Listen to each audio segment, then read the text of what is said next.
Bayangkan ini, membeli barang tanpa perlu tukar barang dengan barang. Ini bukan sistem moden. Lebih 2,600 tahun lalu, manusia sudah menggunakannya. Di Lydia, sebuah tamadun purba, mereka mencipta mata wang logam pertama. Shilling ini diperbuat daripada campuran emas dan perak. Dipanggil elektrum. Lebih mengejutkan, setiap shilling mempunyai cap rasmi, menunjukkan nilai dan ketulanannya. Ini memudahkan urusan jual beli. Tidak perlu lagi tawar-menawar yang rumit. Ini bukan sekadar logam, ini sistem ekonomi yang tersusun. Dan dari sinilah konsep wang mula berkembang ke seluruh dunia. Malah, idea ini masih digunakan hingga hari ini, dalam bentuk duit kertas dan digital. Ini menunjukkan satu perkara penting, asas ekonomi moden bermula dari tamadun purba. Soalan mudah, kenapa shilling Lydia ada cap khas pada permukaannya? Komen jawapan anda. Follow untuk fakta menarik setiap hari.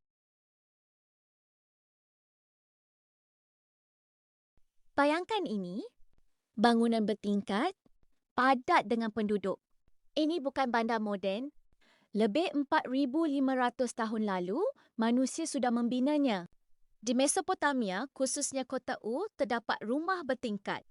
Dibina menggunakan bata lumpur yang dikeringkan. Lebih mengejutkan, rumah ini mempunyai 2 hingga 3 tingkat dengan ruang berasingan untuk tidur, memasak dan aktiviti harian. Ini menunjukkan perancangan ruang yang sangat teratur. Bukan sekadar tempat berteduh, tetapi satu sistem kehidupan bandar yang kompleks. Pada zaman itu, kepadatan penduduk sudah mula meningkat dan manusia menyesuaikan diri dengan membina ke atas, bukan ke tepi.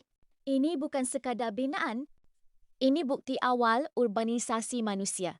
Dan konsep ini masih digunakan hari ini di bandar moden.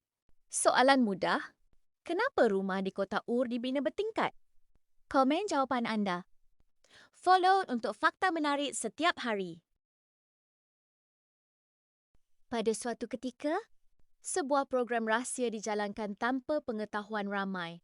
Ia dikenali sebagai MK Ultra. Program ini dikaitkan dengan eksperimen kawalan minda menggunakan dada, hipnosis dan teknik psikologi ekstrim. Individu yang terlibat, kebanyakannya tidak tahu mereka sedang diuji. Mereka diberi bahan tertentu dan diperhatikan perubahan tingkah laku. Ada yang menjadi keliru. Ada yang hilang kawalan diri. Lebih mengejutkan, sebahagian dokumen program ini dimusnahkan. Seolah-olah ada sesuatu yang cuba disembunyikan.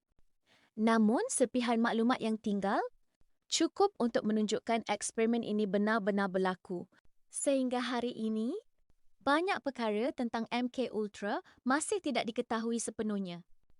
Ia kekal sebagai salah satu eksperimen paling kontroversi dalam sejarah moden. Soalan untuk korang percaya tak eksperimen kawal minda macam ni betul-betul berjaya? Follow untuk fakta misteri setiap hari. Pada tahun 1997, satu bunyi aneh dikesan dari dasar laut yang sangat dalam. Ia sangat kuat sehingga boleh didengar beribu kilometer jauhnya.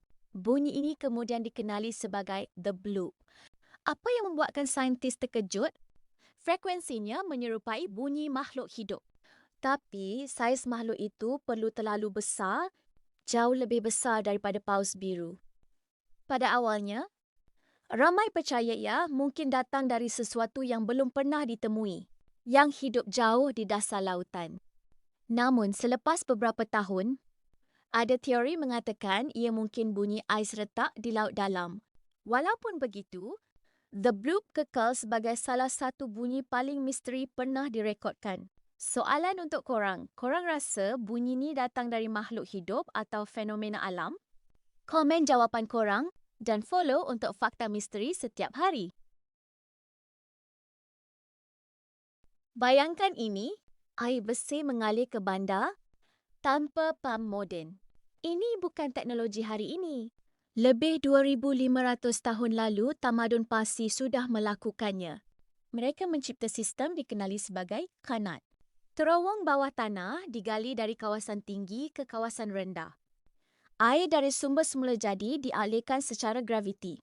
Lebih mengejutkan, terowong ini boleh menjangkau berpuluh kilometer dengan lubang menegak di sepanjang laluan untuk penyelenggaraan. Ini memastikan air sampai ke bandar tanpa tercemar atau tersejat. Pada zaman itu, ini adalah solusi pintar untuk kawasan kering dan gurun. Tanpa elektrik, tanpa mesin, namun sistem ini sangat efisien dan tahan lama. Dan yang paling menarik, sebahagian kanat masih digunakan hingga hari ini. Ini bukan sekadar terowong. Ini kejuruteraan air yang mendahului zaman. Soalan mudah. Kenapa sistem kanat dibina di bawah tanah bukan di permukaan? Komen jawapan anda. Follow untuk fakta menarik setiap hari.